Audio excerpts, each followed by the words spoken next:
Assalamualaikum warahmatullahi wabarakatuh. Hai, saya Muhammad Yasin. Pada kesempatan kali ini saya akan menjelaskan tentang analogi segitiga dalam kepemimpinan. Merasa asing dengan tema ini? Yuk mari kita ikuti hingga akhir video.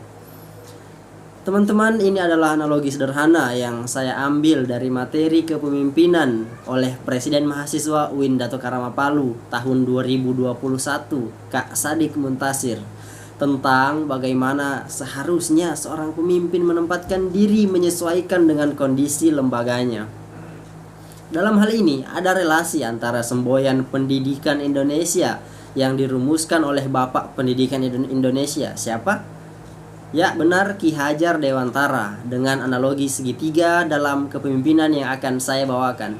Teman-teman, perlu diketahui ada 3 kondisi dalam lembaga. Kondisi pertama yakni kondisi normal, yang kedua kondisi konflik, yang ketiga kondisi lemah atau downnya sebuah lembaga. Di kondisi pertama atau di fase pertama, di fase ini berlaku kalimat pertama semboyan pendidikan kita, yakni ingarsa sung tulada, di depan memberi contoh. Jika dianalogikan seperti ini, disinilah posisi seorang pemimpin ketika di fase normal, menjadi yang paling di atas atau di depan untuk menjadi teladan dan pengayom.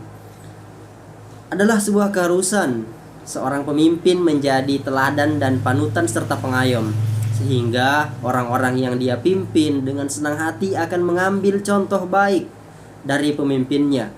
Nah, jika demikian, maka dengan sendirinya pemimpin akan mudah menanamkan kepercayaan, bukan ketundukan, kepada anggotanya. Kemudian di masa normal, seorang pemimpin haruslah menjadi pengayom, berikan rasa nyaman serta perhatian kepada anggota. Jangan timbulkan rasa takut. Apabila ada anggota yang merasa takut saat pemimpinnya datang, berarti ada yang salah dalam kepemimpinannya. Kemudian kondisi konflik atau fase konflik. Pada kondisi ini berlaku kalimat kedua dalam semboyan kita, yakni ing madya mangun karsa, di tengah memberi semangat. Menjadi penengah atau seseorang yang moderat ketika tercipta dua kubu yang saling bertikai di lembaganya adalah tugas utama seorang pemimpin di fase kedua ini atau fase konflik sebuah lembaga. Seorang pemimpin tidak boleh berat sebelah. Seorang pemimpin harus adil ketika ada pertikaian pada apa yang dia pimpin. Ini adalah hal yang paling krusial dalam memimpin. Meski seorang pemimpin mengetahui dengan detail penyebab permasalahan atau kubu yang salah, dia harus tetap moderat. Sikap moderat dan adil inilah yang akan membawa nilai semangat seperti semboyan yang saya katakan tadi, ing madya mangun karsa. Dan seperti inilah analogi seorang pemimpin di fase kedua ini, fase konflik. Dia harus ada di tengah-tengah. Selanjutnya adalah kondisi terakhir, yakni kondisi ketiga, di mana sebuah lembaga mengalami down atau lemah. Pada kondisi ini berlaku poin ketiga, yakni tutwuri handayani, yang berarti di belakang memberi daya kekuatan.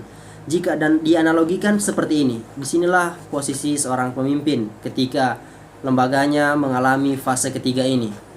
Seorang pemimpin haruslah menjadi yang paling bawah atau menjadi yang paling belakang untuk mendorong. Ya, salah satu dinamika dan problematika sebuah lembaga adalah menurunnya kemauan bergerak.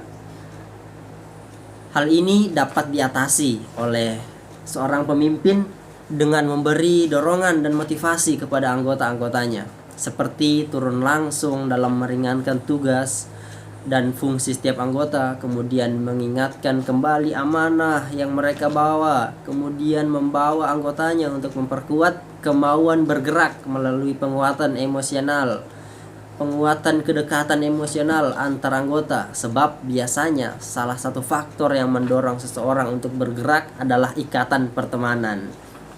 Baik, mungkin hanya itu yang dapat saya sampaikan pada kesempatan kali ini. Sampai berjumpa di lain waktu. Lebih dan kurangnya saya mohon maaf. Assalamualaikum warahmatullahi wabarakatuh.